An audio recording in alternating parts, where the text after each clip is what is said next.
Okay hello guys. So आता आपली next केस आहे आपली different magnitude and same nature. Next case is different magnitude and same nature. आता या केसमध्ये आपल्याला इक्विलिब्रियम पोझिशन फाइंड आउट करायचे. आता नीट लक्ष द्या, याच्यात आपले काही इम्पॉर्टंट पॉईंट्स जनरेट होतात. जसं फॉर एक्झाम्पल गाईज, मी हा एक 1 वर पोझिशनवर मी एक क्यू चार्ज घेतला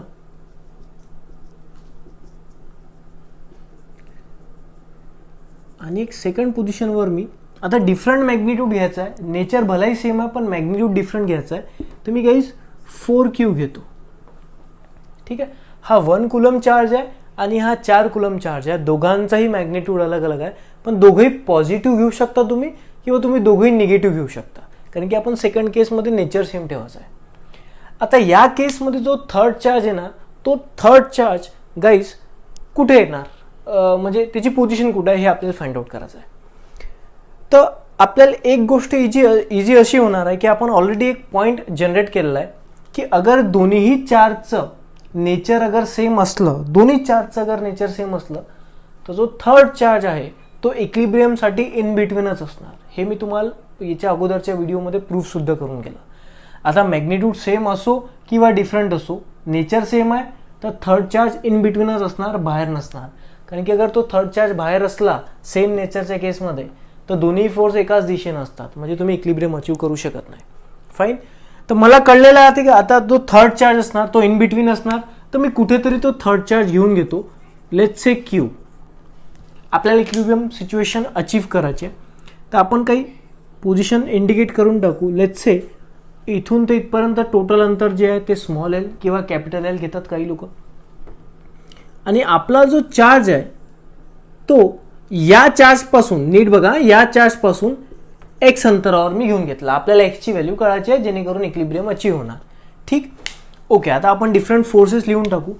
आता हा बघा 1 वाल्या पोझिशननी या क्यू चार्जवर दोघेही अगर पॉझिटिव्ह असले तर एक रिपल्सिव्ह फोर्स लावला असणार, तर मी म्हणतो हा F1 आहे. सिमिलरली हा 4 कुलम चार्जने याच्यावर रिपल्सिव्ह फोर्स लावला कारण की दोघेही पॉझिटिव्ह आहेत, तर हा असणार F2 सेकंड पोझिशनचा. अगर हे दोघेही निगेटिव्ह असते तरी सुद्धा ही सिच्युएशन असती, फक्त F1 आणि F2 हे अलग अलग लोकांनी लावले असते. मी फटकन एक एक्झाम्पल देऊन देतो. सपोज हाही निगेटिव्ह असता आणि हाही निगेटिव्ह असता. आता सिच्युएशन कशी झाली असती की फर्स्टवाल्या पोझिशनवाल्याने याच्यावर रिपल्सिव्ह फोर्सने अट्रॅक्टिव्ह लावला असता, म्हणजे हा F2 ने हा F1 झाला असता. 4 कुलम चार्जने याच्यावर पण अट्रॅक्टिव्ह लावला असता कारण की मायनस प्लस अट्रॅक्शन असते. मग हा जो आहे हा झाला असता F2. आताही बघा दोघंही अपोजिट तर डायरेक्शन नाहीत आणि मॅग्निट्यूडने इक्वल कुठल्या तरी पोझिशनवर ते येतीलच. तीच तर पोझिशन आपल्याला कॅल्क्युलेट करायची. ठीक आहे. आणि आता सेम नेचर आहे म्हणून दोघं मी एक तर पॉझिटिव्ह एक तर निगेटिव्ह. तर सध्या आपण पॉझिटिव्ह घेऊन करतोय, तुम्ही निगेटिव्ह घेऊनही करू शकता. आणि जो थर्ड चार्ज आहे जो की तुम्ही Q म्हणता, तो पॉझिटिव्ह असो की निगेटिव्ह असो आपल्याला काहीच फरक पडणार नाही. मी हे सुद्धा तुम्हाला घेऊन दाखवतो म्हणजे मे बी कन्फ्युजन असणार. सपोज हे दोघंही अगर पॉझिटिव्ह आहेत आणि हाही पॉझिटिव्ह आहे, तर अशी सिच्युएशन तुम्ही बघितली. आता इमॅजिन करा हा निगेटिव्ह आहे, हे दोघंही पॉझिटिव्ह आणि हा निगेटिव्ह. आता negative positive attraction, let's say this one is F1. Positive negative attraction, let's say this one is F2. बघा अपोजिट डायरेक्शन येऊन राहिले तर पॉसिबिलिटी येऊ शकते. सेकंड, हे दोघंही निगेटिव्ह घेतो, हाही निगेटिव्ह घेतो. ठीक आहे. आता बघा आताही सिच्युएशन येतेच करेक्ट. निगेटिव्ह निगेटिव्ह रिपल्शन हा आहे F2, निगेटिव्ह निगेटिव्ह रिपल्शन हा आहे F1. बघा अपोजिट फोर्सेस आले.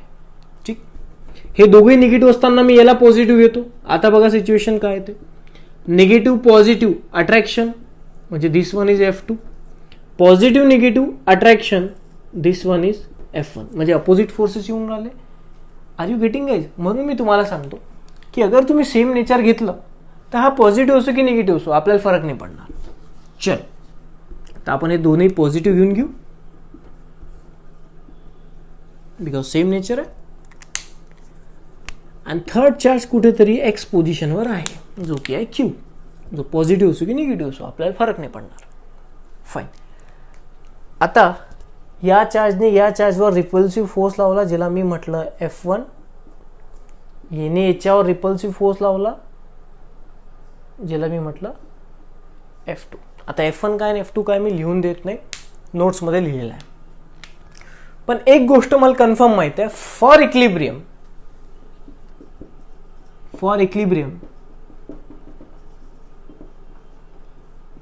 F1 is equal to F2.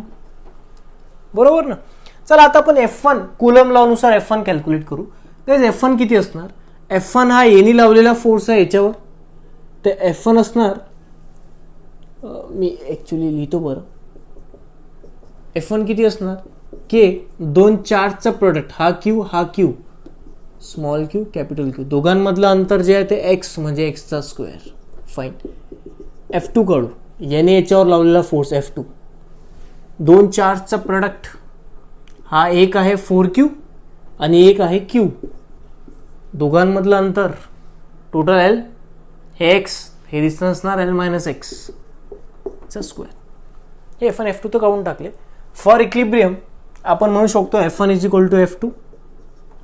So F1 घ्या, K Q upon x square is equal to K 4Q upon L minus x चा whole square. आता बघा नीट, आता कामाची आहे तुमच्यासाठी गोष्ट, ते म्हणजे काय, K Q कॅन्सल, राहणार काय 1 upon x square is equal to 4 upon L minus x चा होल स्क्वेअर. जनरली पोरं एक मिस्टेक करतात की हा स्क्वेअर कॅन्सल करून टाकतात, पण बघा ते तुम्ही कॅन्सल करू शकता, पण एक सिच्युएशन तुम्ही मिस करता, ती कोणची मी तुम्हाला दाखवतो. हा L minus X square divide इकडे आल्यावर मल्टिप्लाय होऊन जाणार, म्हणजे हे येणार L मायनस एक्सचा whole square upon X square is equal to 4. मी दोघांचाही स्क्वेअर कॉमन घेऊ शकतो, इज इक्वल टू 4. मला जे टर्म कॅल्क्युलेट करायची आहे ते आहे x, जी की स्क्वेअरमध्ये बाउंड झालेली आहे. तर स्क्वेअरला कॅन्सल करायसाठी आपल्याकडे मॅथमॅटिकल टर्म आहे square root on both side, square root cancel. So L minus X upon X is equal to plus minus 2. हे मिस्टेक होतं आपल्याच्या, आपण डायरेक्टली 2 लिहितो, पण इट्स प्लस मायनस 2. ओके, मग आता याच्यावरनं दोन आन्सर भेटतील तुम्हाला, L minus X upon X is equal to 2 और L minus X upon X is equal to minus 2. Let's solve this. L minus X is equal to this one twice X, हा minus एक्स तिकडे गेल्यावर plus x, ते येऊन जाणार 2x plus x, तर आपला L येऊन जाणार 3x. तर गाईज याच्यावरनं तुम्ही 3 अगर इकडे आणला तर तुम्हाला x ची व्हॅल्यू भेटणार. सांगा x ची व्हॅल्यू किती भेटली? L/3. सो x किती भेटला? L/3. फाईन. इकडे सॉल्व करू. हा x अगर तुम्ही तिकडे गेला तर हा होणार जाणार मायनस 2x, हा मायनस एक्स तिकडे गेल्यावर होऊन जाणार plus x, minus 2x plus x होऊन जाणार मायनस एक्स, म्हणजे x ची व्हॅल्यू काय येणार? Minus x. आता इथे एक्सच्या दोन व्हॅल्यू आल्या, एक आली L/3 आणि एक आली minus x minus L. Which one should be the correct? Let's see.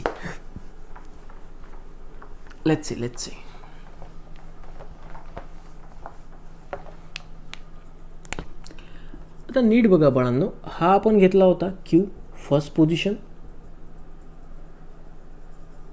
आणि हा घेतला होता आपण 4Q सेकंड पोझिशन.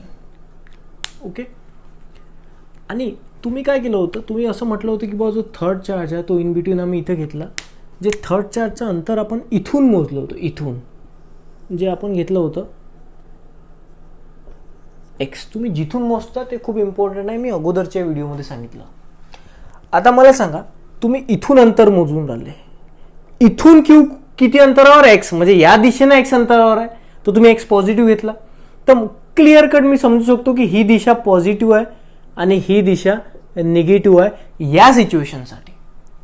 ओके, मग आता एक आन्सर आला आपला एक्सची व्हॅल्यू L/3, म्हणजे Lला तुम्ही 3 ने डिवाइड करसाल तर जी व्हॅल्यू येणार ती व्हॅल्यू. सपोज अगर L हा 9 असला तर तुमचा एक्स किती येणार? 3. ओके, म्हणजे या दिशेनं एक्सची व्हॅल्यू L/3 येईल, म्हणजे इकडे पॉसिबल आहे. पण सेकंड आन्सर सांगते एक्सची व्हॅल्यू -L, म्हणजे अगर L हा 9 असला तर सपोज L ची व्हॅल्यू आपण 9 कन्सिडर करू, 9 मीटर दूरी आहे दोन चार्जेसची, तर एक्स किती येणार? 3. आणि हा फॉर्म्युला काय सांगते एक्स किती येणार? -9. तर एक्सची व्हॅल्यू अगर 3 आली तर मी इथून टेप लावतो आणि 3 हे दिशा पॉझिटिव्ह आहे, आपला एक्स पॉझिटिव्ह आला, मी 3 मीटरवर मार्क करतो, हे पोझिशन आली.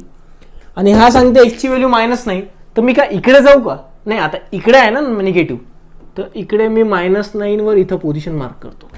पण आपल्याला क्लिअर कट माहित आहे की दोघंही चार्जचे अगर नेचर सेम असले तर जो थर्ड चार्ज आहे तो इक्लिब्रियमसाठी इन बिटवीन असणार. पण सेकंड आन्सर काय सांगू राहिलं, एक्सची व्हॅल्यू -9 वर तो इक्लिब्रियमवर येते, जे की इनकरेक्ट आहे. कारण की थर्ड चार्ज बाहेर इक्लिब्रियममध्ये कधीच येणार नाही अगर दोन्हीही चार्जचे नेचर सेम आहेत. बरोबर आहे. मग याच्यातलं हे जे आन्सर असणार हे असणार इनकरेक्ट. म्हणून करेक्ट आन्सर काय तुमचा एक्सची व्हॅल्यू L/3. 9/3 आहे पण आपण ऍक्च्युअली घेऊन घेऊ L/3. Clear cut guys. बरं चला, आता याच्यावरनं आपल्याला एक गेस आला. मी आता हाच क्वेश्चनचे जे आन्सर आहे बाजूला लिहून ठेवतो आणि एक दुसरा क्वेश्चन सॉल्व्ह करतो. जसं सपोज इमॅजिन करा टोटल 9 असणार, हा Q आणि हा 4Q. तर अगर हा टोटल L असला तर इक्लिब्रियमसाठी तुमचं जे आन्सर आलं त्याला एक्सची व्हॅल्यू L/3. बरोबर आहे. आता काहीच L/3 कुठे यायला पाहिजे? अगर हा 9 आहे तर आपला एक्स कुठे यायला पाहिजे? 3. म्हणजे 3 म्हणजे काय, जवळजवळ आपण काय करायचे 3 पार्ट पडू. 3, 3, 6, 3, 9. सपोज हा इमॅजिन करा 9 मीटर आहे, तर 3 मीटर कुठे येणार? जवळजवळ इथं. बरोबर आहे. म्हणजे याच्या जवळ की याच्या जवळ? याच्या जवळ आला. आपला जो थर्ड चार्ज आहे तो इक्लिब्रियममध्ये कोणाच्या जवळ येऊन राहिला? याच्या जवळ. ठीक आहे. आणखी एक आपण क्वेश्चन सॉल्व्ह करू, नीट लक्ष द्या. म्हणजे त्याच्यावरून आपल्याला एक खूपच इम्पॉर्टंट नोटचा पॉईंट क्रिएट होऊन जाईल. Okay fine. सेकंड क्वेश्चन आपण सॉल्व्ह करू.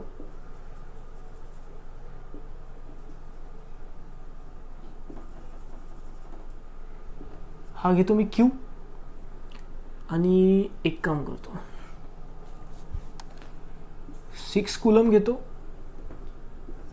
24 कूलम घेतो.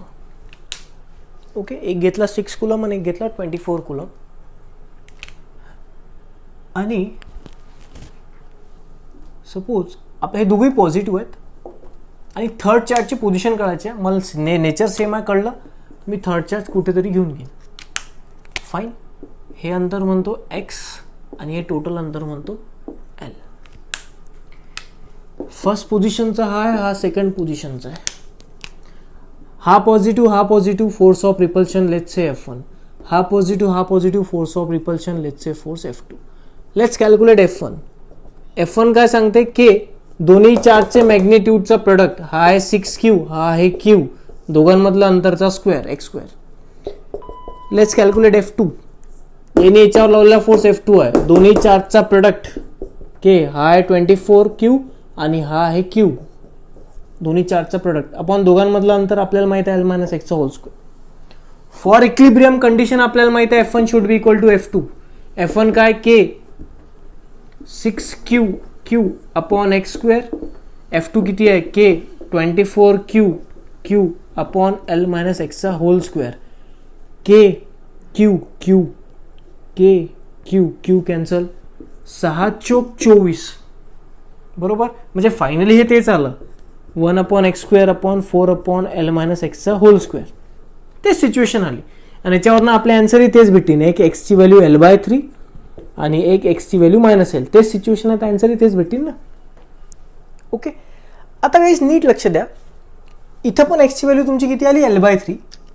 अगर तुम्ही प्रॉपर मोजून हे सॉल्व्ह केलं, अगर तुम्ही मोजलं तर हा एक्स येऊन जाणार जवळजवळ करीब इथं Q, थर्ड चार्ज.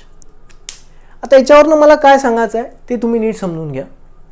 जेव्हाही दोन चार्ज, पहिलं लेक्चर याच्या अगोदरचं लेक्चर, दोन्ही चार्जचं मॅग्निट्यूड सेम होतं, नेचर सेम आहे, तेव्हा थर्ड चार्ज जो असणार तो मधात येणार इक्लिब्रियममध्ये, मधात. जेव्हा दोन्हीही चार्जचं नेचर सेम आहे, दोन्ही पॉझिटिव्ह किंवा दोन्ही निगेटिव्ह, पण मॅग्निट्यूड अलग अलग आहे, म्हणजे कोणाचं कमी कोणाचं जास्त, तर तो जो थर्ड चार्ज आहे तो इक्लिब्रियममध्ये इन बिटवीनच येणार, पण त्याचं लोकेशन मधात तर नसणार, जो छोटा चार्ज आहे ना त्याच्याजवळ असणार. म्हणजे मला म्हणायचं असं आहे की हे दोन चार्ज आहेत, दोघांचं मॅग्निट्यूड अलग अलग आहे, यांच्यामध्ये तुम्ही थर्ड चार्ज जो ठेवसान तो इक्लिब्रियममध्ये जो छोटा चार्ज आहे त्याच्याजवळ येणार. ओके, जस्ट आपल्याला ओळखण्यासाठी काही ऑप्शन अगर दिले तर आपण क्विकली ओळखू शकतो विदाउट कॅल्क्युलेशन. Clear guys. आपण एक आणखी एक्झाम्पल घेऊ, या ट्रिकवरून आपण इझिली सॉल्व्ह करू शकतो. म्हणजे विदाउट कॅल्क्युलेशन काही क्वेश्चन सॉल्व्ह होतात. सपोज इमॅजिन करा हा एक चार्ज आहे आणि हा एक चार्ज आहे. हे सपोज सेंटर लाईन काढतो मी. हा सपोज 100 कुलम आहे पॉझिटिव्ह आणि हा 5 कुलम आहे पॉझिटिव्ह. तो म्हणतो find the location of third charge so that the third charge will be in equilibrium. मला क्लिअर आहे दोघांचा नेचर सेम आहे, तर थर्ड चार्ज जो असणार तो इन बिटवीनच इक्लिब्रियम मध्ये येणार, बाहेर ते येणार नाही. ओके. पण सेकंड मला असं माहित पडलं की दोघांमधला जो स्मॉलर चार्ज आहे तो आहे 5 कुलम. तो जो आपला थर्ड चार्ज असणार तो या 5 कुलमच्या अगर तुम्ही जवळ ठेवसान तर तो इक्लिब्रियम मध्ये येणार, इथं कधीच नाही. तर तुमचा पहिला ऑप्शन असणार हा. दुसरा ऑप्शन मे बी असणार सेंटरला. सेंटरला तर आपल्याला माहिती आहे येणारच नाही कारण की दोघांचा मॅग्निट्यूड अलग आहे. तिसरा तुमचा ऑप्शन येणार हा हायरच्या जवळ. आणि चौथा ऑप्शन तुमचा येणार आउटसाइड. मग आपल्याला ते क्लिअर कर माहिती आहे आउटसाइड वाला ऑप्शन इनकरेक्ट आहे, सेंटर वाला ऑप्शन इनकरेक्ट आहे. आपण दोनच क्वेश्चन मध्ये फसून जाऊ, एक या किंवा एक या. आता ही पोझिशन करेक्ट आहे की ही पोझिशन करेक्ट आहे, त्यासाठी नोटमध्ये तुम्ही लक्षात ठेवा. For different magnitude and same nature of two charge third charge will be in equilibrium closer to the lower charge. Lower चार्जचा जो जवळचा पोझिशन असणार त्या पोझिशनला तो इक्लिब्रियम मध्ये येऊ शकते. ठीक आहे गाईज. ओके. हे झाली आपली सेकंड सिच्युएशन. ओके. आता गाईज थर्ड सिच्युएशन मध्ये आता मजा येणार आहे.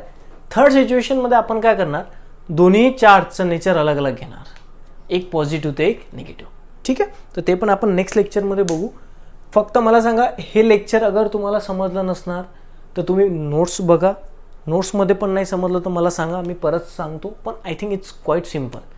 पण जे नोटची एक पॉईंट जनरेट झाला तो इम्पॉर्टंट आहे, त्याच्याकडे तुम्ही फोकस करसाल, ते तुम्ही तुमच्या बुकमध्ये लिहून घेसाल. ओके. Thank you so much.